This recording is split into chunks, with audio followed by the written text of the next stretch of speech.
India, a land of diversity, the home of the Taj Mahal, ornate temples, 17 languages, Bollywood, that awesome Punjabi folk dancing,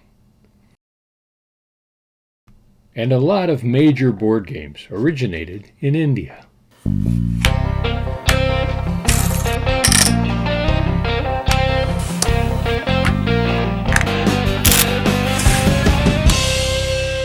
Board game taxonomy, the classification and categorization of board games, is not well established.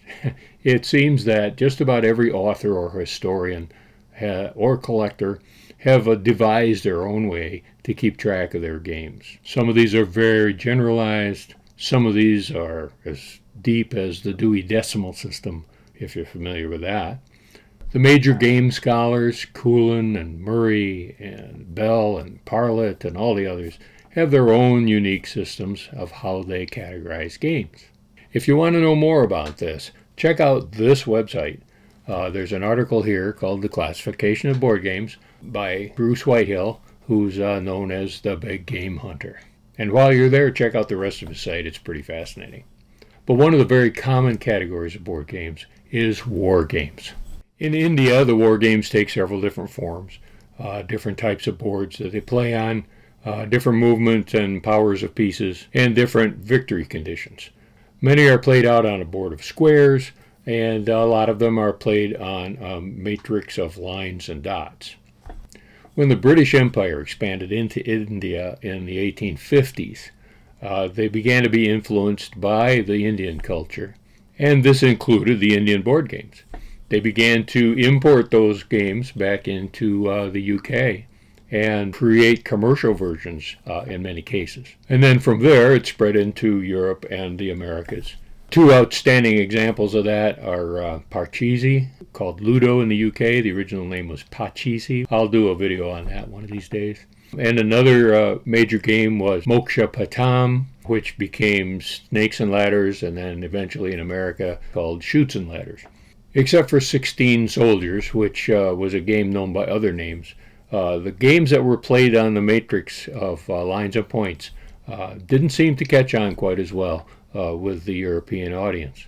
One of those games was called Lau Kata Kati from Lower Bengal, also played in Karwi, where it's known as Kawudunki. Dashguti hails from the central provinces, the same region as Egara Guti. At first glance, these lines and points games appear to be entrapment games like Shiguachi or predator versus prey games like Lenchoa or Komikan. But the primary objective is in either annihilating your opponent entirely from the board or by trapping them so that they can't move. Each of the games has their own character, their own challenges, but they all start with the same basic components, and that is each player has an equal number of pieces. All the pieces are the same in movement and power, and at the beginning of the game, there's only one empty space on the board. There are 3 winning conditions for each of these geometric war games. The first one, of course, is the annihilation of your enemy, which is probably the best of the 3 winning conditions. The second one is entrapment, trapping the opponent so they can't move. The final condition is when both teams of pieces are trapped. Then you count up the number of pieces on the board, and the player with the most pieces wins the game. And even rarer than that is a condition wherein at that final stage both players have the same number of pieces. Then everybody's trapped and it's a draw. Let's watch a few moves of the game Egara Guti, and then we'll come back together for some conclusions at the end. This is the initial setup for Egara Guti. The first player and the color assignments are randomly determined. For this demo, let's choose the black to go first. As with this entire family of games, there are very limited choices for that first move. Captures are made by the short jump following the lines, and they are compulsory. If you can jump, you must jump. White then has no choice at this point. And now neither does black. So 3 moves in, the game really begins. Chain jumps are also compulsory, and as pegs are jumped, they are removed immediately from the board. This is different from many games that leave the jumped pieces in place until the entire chain has been completed. If there is a choice of 2 captures at any time, the active player can choose which to make. This could cut short a long chain of potential captures. Strategies begin to open up once the game reaches a point where there's room to maneuver. Experienced players will recognize opportunities well before they can use them or defend against them.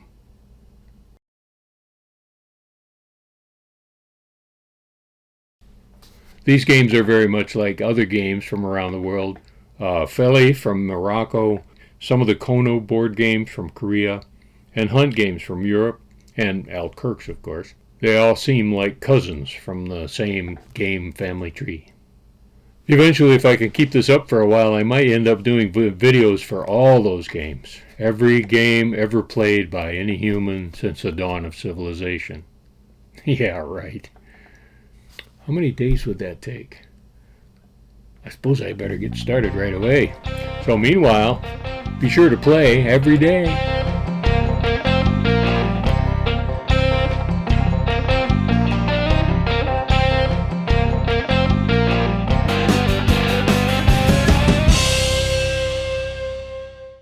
Just a quick outro here about Egara Guti. It is included in our latest Kickstarter. While the Kickstarter is live, there'll be a link here in the show notes for that. And once the Kickstarter has succeeded and it's finished and we have delivered all the rewards to our backers, then this will be going into our catalog on the website. So if you want a copy of this later, check out the NewVenture website and you can get a copy there. So thanks again for tuning in, and thanks again for your support.